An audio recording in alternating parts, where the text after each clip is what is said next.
Profesor Gregor Deleja je ravnatelj gimnazije Celje Center in sicer že od leta 2014. Sicer pa je profesor, umetniški vodja glasbenih zased, ustanovitelj in vodja projektov Društva ljubiteljev umetnosti Celje in Hiše kulture Celje, je tudi član uprave fundacije Marjana Škerjanca, ustanovni član Rotary kluba Celje Barbara Celjska ter pobudnik in avtor številnih interdisciplinarnih nacionalnih in evropskih projektov z področja šolstva in kulture v Celju. Tako da, Gregor, lepo dobrodošel. Današnja tema Gregorjeva je soustvarjanje učenja, torej soustvarjalnost šolskega prostora. In bi kar povabila, beseda je tvoja. Hvala lepa. Lep pozdrav v mojem imenu, lep pozdrav z gimnazije Celje Center. Hvala za povabilo. Tema je več kot aktualna, zelo nujna, bom rekel, in ena takšnih tem, o katerih se ne pogovarjamo veliko, oziroma ta kreativno-ustvarjalni del si vsak izmed nas predstavlja zelo po svoje. Zdaj, če govorim pa konkretno o šolskem prostoru, tam sicer nenehno ponavljamo, kako pomembno je to, da so naši otroci, mladostniki ustvarjalni in kreativni, in pa tega ne omogočamo v tistem delu, kjer bi mogoče najbolj pričakovali. Pa če lahko kar postavim vam občinstvu vprašanje, kje se vam zdi, da ste vi, ko ste gulili šolske klopi, v katerem delu šole ste bili najbolj ustvarjalni? Pisanje švigelcev je Tanja rekla, da se slišimo. V dramskem krožku? Kako? Vesela šola. Vesela šola. Med odmori? Krožkih. Bi se kdo odločil za pouk? Da skrajšamo. Ja, v bistvu, ker smo med poukom tudi kaj razbarili v mize. Ali pisali, ljubezen se. Kaj če ni bilo telefonov, to je kar napisati. Ampak, kot že rečeno, tudi če pogledate strateške dokumente naše države, zdaj minister obljublja novo belo knjigo, ki bo 12 strani samo dolga, ker po njegovem mnenju tudi prejšnjo je pisal, je ta, ki jo imamo, bistveno predolga. Je polno kreativnosti, soustvarjanja, sooblikovanja, aktivnega državljanstva noter. To zdaj še nadgrajujemo z novimi predmeti v srednji šoli, tako v poklicnem kot strokovnem in splošnem izobraževanju. Predmet naj bi se imenoval aktivno državljanstvo in bo seveda dopuščal, tako kot vsi ostali predmeti, mnogo kreativnosti. Zdaj razbarimo ne več po klopeh, moram reči, da odkar imamo te nove digitalne tehnologije, šole bistveno manj denarja zapravimo za obnovo inventarja, ker se več ali manj ukvarjamo z svojimi elektronskimi napravami. Eno zanimivo vprašanje našim staršem v četrtek, smo govorilne ure in po njih vedno organiziramo tudi kakšna predavanje za Zastavo dr. Gašper Grobelšek, en odličen mlad slovenski pedopsihiater, tudi iz naših koncev doma. Tema je sicer bila psihološke stiske mladostnikov in je starš vprašal, koliko časa preživljajo s svojimi najstniki. In da ve, da je pač z najstnikom preživljati čas težko, ker najstnik ne želi preživljati časa starši, in so bile ocene različne, nekje smo prišli na povprečje pol ure na dan, pa da se trudijo vsaj za en skupen obrok na dan, pa vsaj med vikendom za en obrok. In to je bila kar ena 5-minutna debata, da se je naredila hitra statistika, približno 100 staršev je bilo tam, in potem je vprašal, koliko časa pa preživijo s svojimi napravami. Pa so bile pa statistike bistveno boljše. Ampak smo pa ugotovili, da ko pošle najstniku SMS, ko ga poskuša zalezovati na njegovih socialnih profilih, da vidi s kom in kako se druži, in ko zdaj pretvorimo to na ustvarjalnost, ali pa rečemo temu še malo širše, v podjetnost, to je tudi en izmed pojmov, ki trenutno v slovenskem šolskem prostoru dobija strašansko težo. Imamo pa jezikovni problem z njim. Ravno prej smo se tam s kolegi pogovarjali, kako so meje našega jezika, tudi meje našega sveta. Kaj pomislite, ko vas vprašam, recimo po eni hitri definiciji podjetnosti, kaj naj bi to bilo? Ker to namreč zdaj počnemo v srednjih šolah sploh. Naši otroci ne bodo samo kreativni, bodo tudi podjetni. Da bo služil denar. Da razviješ nekaj novega, kako res, ne vem, kako razumeti. Jo, če bi tahle razmišljali, si bilo super, ne? Ampak podjetnost, kaj vam eno prvo, ko...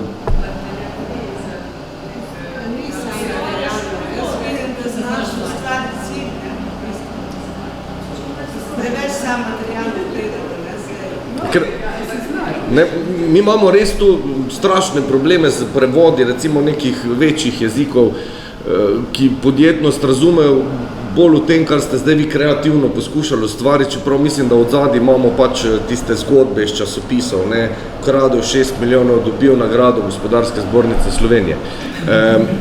In seveda strah javnosti, da mi zdaj v šolah poskušamo s to podjetnostjo ustvarjati te, rekel, zavedne člane obstoječega družbenega reda, ki pač temelji na razlikah, ne, je v sami besedi nikakor ni skrit, ne. Mogoče bolj tistem podjetništvu, ne, kar je lahko del podjetnosti, ni pa nujno, se vi lahko imate podjetje, zelo uspešno podjetje, pa ste strašansko nepodjetni, ne. Če imate prave ljudi, ki jih znate mobilizirati, ste v tem delu mogoče bili podjetni, pa vam ni treba biti, ne. Nikakor pa nima zveze, ali pa ima zvezo s tistim izvorom besede ekonomija, kar ni kopičenje dobičkov, ampak je pač sam skrb za neko skupnost, za nek dom. In tukaj pač rabite eno določeno stopno iznajdljivosti, ki jo pa lahko dobite samo z izkušnjami in te izkušnje se prenašajo z zgledi, z nekim vrednostnim sistemom in pa z medgeneracijskim učenjem. Ampak spet imamo zapisano strašansko veliko zdaj že teh strateških dokumentov v pričakovanju nove tanke bele knjige, kjer bo to strnjeno. Vendarle še vedno ostajamo na točki, ki ste ugotavljali prej, pa od naših šolskih klopi različno dolgo, ne? Za nekaterega par let, za nekaterega par desetletij, ampak ustvarjalni smo in so med odmorim, pred poukom, po pouku, številnih krožkih, neformalnem delu izobraževanja.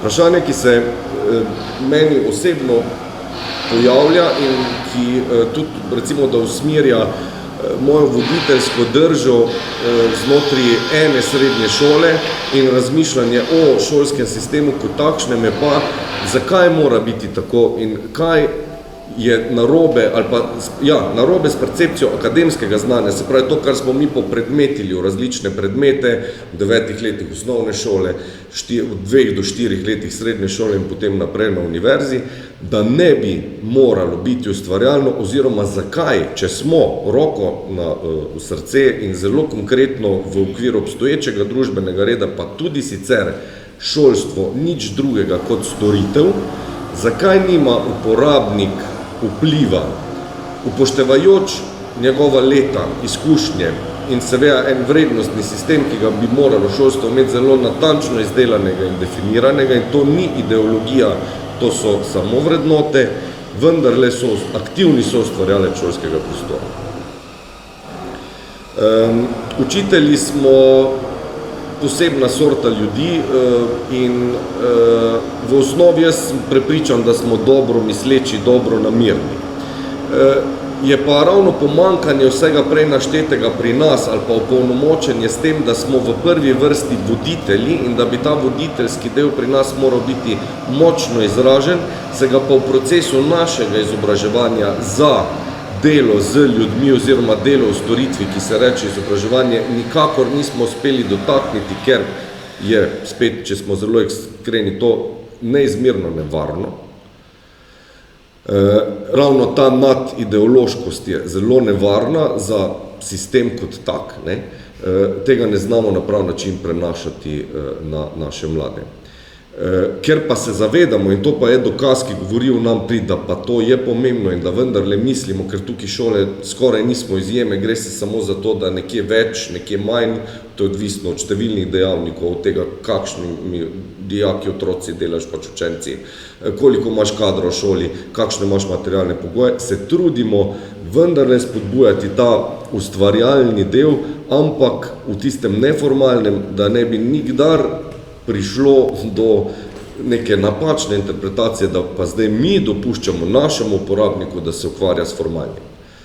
Pa spet, če vam postavim vprašanje, kako pomembno bi bilo ravno za razvoj tega, da bi akademskost dobila nazaj tisto, recimo temu, humanistično veljavo, pa ne glede na to, ali gre za neko naravoslovno znanje, ali za družboslovno, ali pa za interdisciplinarna znanja, kako pomembno bi bilo, da ima otrok, mladostnik, možnost vplivati na oziroma soustvariti tudi to vsebino.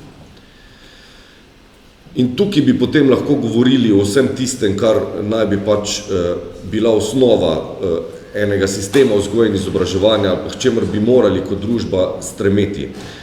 Izoblikovati do konca najstništva, se pravi do te formacije osebnosti, ki nas potem zaznamujejo, predvsem v naših odločitvah, in te imajo neposredno vezo z odločitvijo za samo ustvarjalnost, kreativnost, da lahko nekdo reče, da imamo v sebi tudi podjetnost, kar je zelo poenostavljeno, samo to, da se znajdemo ne glede na situacijo, ampak z nekim trdnim vrednostnim sistemom, kako pomembno bi bilo se vrniti k temu in to, o čemer mi zdaj govorimo kot o mehkih veščinah in so spet del neformalnega izobraževanja. Če hočete vi vašim otrokom dati nekaj tega voditeljskega, nekaj recimo stika z komunikacijo, z pomenom komunikacije, sobivanja, sooblikovanja, soustvarjanja, timskega dela, to naredite v krožku.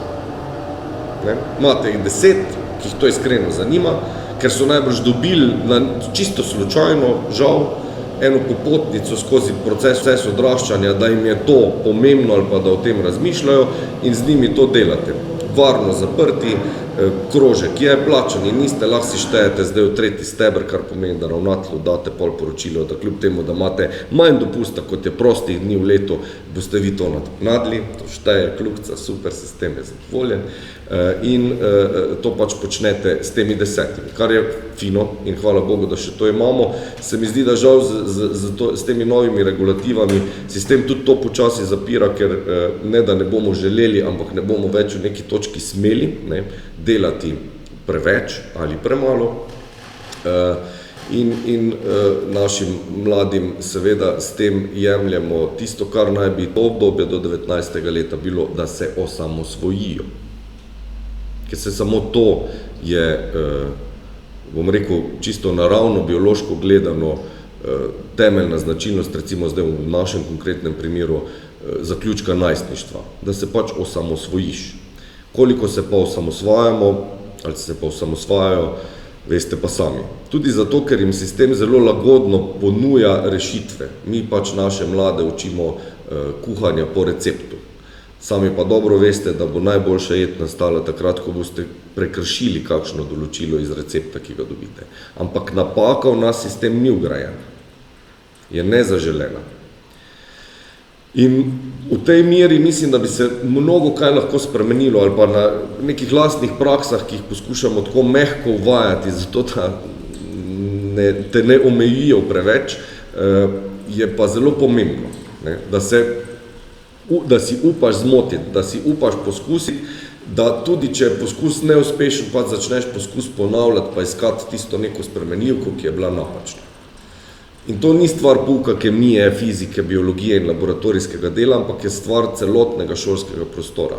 Pa naj se bo to odmor, čas pred ali po pouku, predvsem pa tisto, kar bi moralo šteti in to je vse vmes, se pravi sam pouk, oziroma da bi začeli namesto pouka uporabljati res izraz učenje.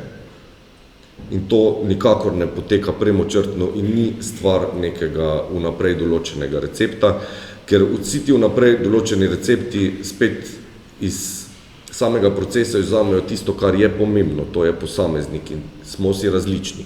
Ampak ravno v tej različnosti lahko tvorimo ustvarjalne celote oziroma takrat oblikujemo prostor in z njim življenje na tak način, da lahko na vprašanje, ali je nekaj, za kar se odločimo, kar naredimo resnično dobro za vse, ne samo za nas, prenašamo v nek vrednostni sistem, ki do konca najstništva potem postane v bistvu paradigma nekega razmišljujočega človeka, ne glede na to, da se potem seveda v procesu življenja še spreminjamo. Zdaj mislim, da je mojih 10 minut mimo 12, 45 sem imel pripravljenih, ker se pač učite, ampak Toliko malo izhodišč naprej se pa veselim potem nadaljne debate in pa seveda vseh govorcev, ki sledijo. Hvala. Hvala.